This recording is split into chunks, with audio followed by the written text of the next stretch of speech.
Alright guys, so nandito tayo sa San Carlos. Kakarating lang natin at kasama natin yung buong team. So, nandito, first stop natin guys ay sa James Cuisine by Chef Ryan. So, dito muna tayo kakain ng breakfast and excited na akong kumain dito sa area. Tara!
Ay, grab! Ay, good eh. Grabe naman yan. Ay, grabe. Ay, grabe. Ano po itong unang nilatag natin? Okay, yung unang nilatag natin, this is our signature palabo. Palabok pa lang. Palabok? Palabok Yes. pa lang to. Yes, Grabe sa toppings. Yung nakikita ko lang palabok, yung nasa plastic sa mga pag-breakfast eh. Pero so ito, this is iba our to. promise to our guests, to our customers in James Cuisine. So, what you see is what you get sa aming mga foods. Palabok pa lang yan. Yes. Eh, ito, sir. Okay. Anong food naman? Sa kabila naman is our bestseller na pasta here in James. It's ang tawag ko sa ganyan kasi sa Seafoods Malabon. No? So kami yung kauna-unahang gumawa ng Seafoods Malabon in San Carlos City. Kaya as you can see sa aming mga tickets everyday, siya po yung pinaka-bestseller na.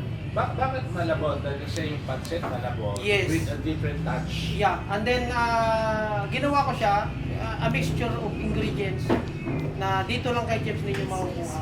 So you can taste it later kung ano yung binabanggit ko at sinasalita ko sa inyo ngayon. So you can experience and you can ika nga nila ma-distinguish nyo yung pagkakaiba ng pagkain namin sa ibang restaurant.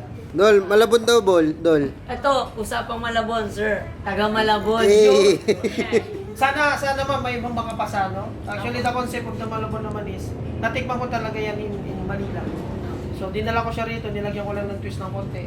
So, I hope magugustuhan mo yung lasa. Galing na taga Malabon, pinanganak sa Malabon, kumpara mo Pero, sa pagtumpok niya. isang Malabon kasi simple lang.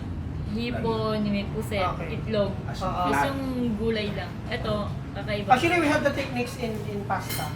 So, the concept of egg yung sa pasta Malabon. niya, manipis to. Yes. So, And then, medyo- yung sinasabi mo kasi ma'am na egg is parang nakatoppings lang, no? Oo. So, we make it a egg noodles po.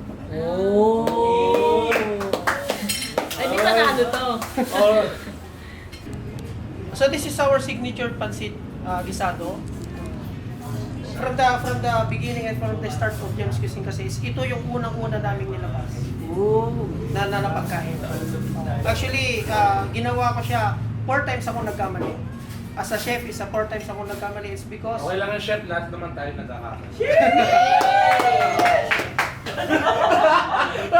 kasi gusto ko kasi yung pagka pumasok ka kay James kasi maikukumpara mo yung pagkain na dito mo lang talaga siya makakain. So ginawa ko yung signature namin na pansit kay James na pagka kumain ka sa ibang restaurant, parang pare-pareho ang lasa. But ito kasi is, dito talaga kami nakilala. Dito nag-umpisa si James. So ito yung breakout. Yes, this is the breakout recipe. Kumbaga. Hanap-hanapin sa James Cuisine. Chef sa mga... Ito si Kaliskes. Actually, this is the product of Pangasinan. Especially sa lahat ng restaurant ng Pangasinan kasi matitikman mo ito. One of our signature dishes in Pangasinan, especially in Dagupan City. So, ginawa ko lang siya kasi para hindi na dumayo sa Dagupan yung aming mga Sangkarlinians. So, gumawa ako ng Kaliskes na James Cuisine naman ng style. Kung para kasi hindi namin siguro makakapunta kami bukas sa iba, ano po yung parang unique for this Kaliskes? Okay. Si Sir, nakita niya yung pagiging unique ng pagluluto ng Kaliskes namin, no? So, wala siyang halong any special ingredients, but we make a ginger soup na tinatawag. So, pinapakuluan muna namin si luya, at the same time yung si tanglad. So, lahat ng herbs na ingredients. So, yung mga secret ingredients namin is kami lang yung nakakalam niya. Tapos, ginawa ko siya kasi sa concept of yung lasa ng beef innards na tinatawag, tapos yung tuwalya, tapos yung laman ng baka is pinaghalo namin. At tinanggal ko yung dugo. Kasi I have a tradition in making a food na hindi talaga ako naglalagay ng dugo in all foods that we serve, no? So, ganun lang. So, ginawa ko lang siya ng konti, nilagyan lang ng konting pampa-aroma, and then salt and pepper, and then that's it. It's a Kaliskes of James. Last.